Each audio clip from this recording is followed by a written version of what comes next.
পরিবারটাকে বাঁচান।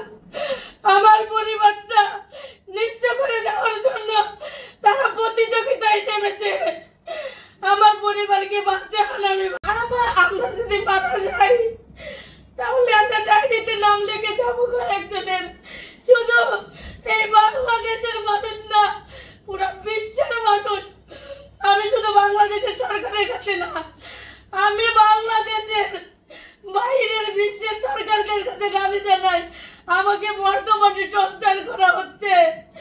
আমি 2টার দিকে আমার ওই আগের বাসা থেকে ফোন দিতে যে আপনার এখানে তো লোকজন আসতেছে, পুলিশ আসতেছে।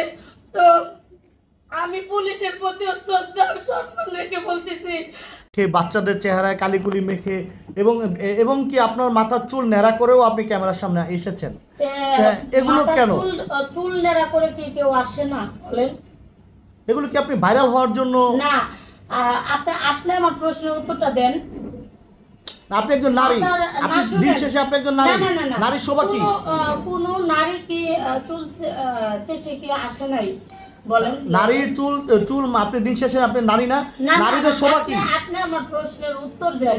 এখানে কি আপনার কি চুল কেটে কি কোনো নারী কি টিকটক বা ইউটিউবে প্রেজেন্ট হয় নাই? আমার জানা মতে দেখি নাই। জানা আমি আপনারা দেখাতে পারবো অনেক অনেক।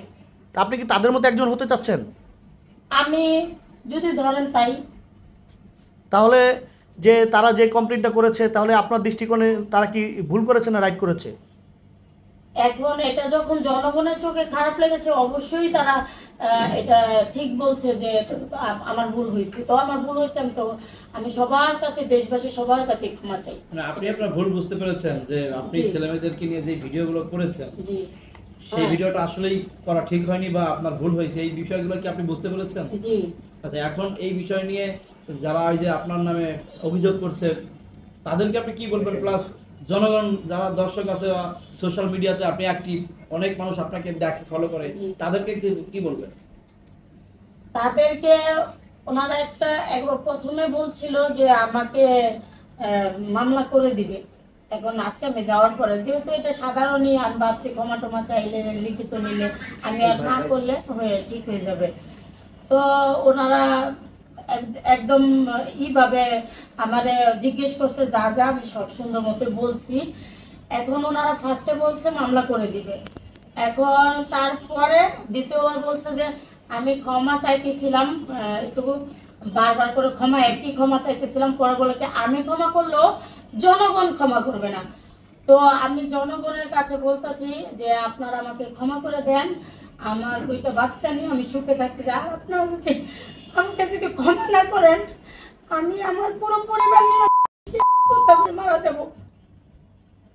আমি আমার পুরো পরিবার নিয়ে আমি মারা যাব। কারণ আমার ছেলে, এই 12 বছরের ছেলে বলতেছে আম্মু চলো আমরা বিষ খাই সবাই। আমার ছেলেকে নিয়ে আসছি, কিন্তু আমার ছেলে পর্যন্ত এটা বলতেছে যে আমি জানি না এগুলো কিভাবে কি করতেছে, কারা করতেছে, কিন্তু এইভাবে আমার উপর অত্যাচার আমি আর মানতে পারতেছি না। যে কোনো মুহূর্তে শুনতে পারেন আপনারা যে বাবার পুরো পরিবার শেষ। আর আমরা তো একজনকে সন্দেহ করতেছি, যদি এই সন্দেহ আমরা ডায়েরিতে তাদের নাম লিখে যাব, ডায়েরিতে নাম লিখে যাব, তাদের সুস্থ বিচার যেন খালি এই বাংলাদেশের মানুষ না, পুরো বিশ্বের মানুষের কাছে অনুরোধ। একের পর এক আমার কমপ্লেইন বের করতেছে, আমার প্রোডাক্টে কোনো ভেজাল নাই, ভেজাল কোনো জিনিস নাই, একের পর এক টর্চার হচ্ছে। এগুলো আমার এক ধরনের মানসিক টর্চার। আমি 3 দিন যাবত খাবার খাই না, 3-4 দিন হয়ে গেছে আমি কোনো খাবার খাই না। আমার ঘরের মানুষ, আমি ডায়াবেটিসের রোগী, আমি এখন পর্যন্ত ইনজেকশন কোনো কিছু 3 দিন নিতেছি না। আমি পাগলের মতো বনবাসে করতেছি। আমি বলবো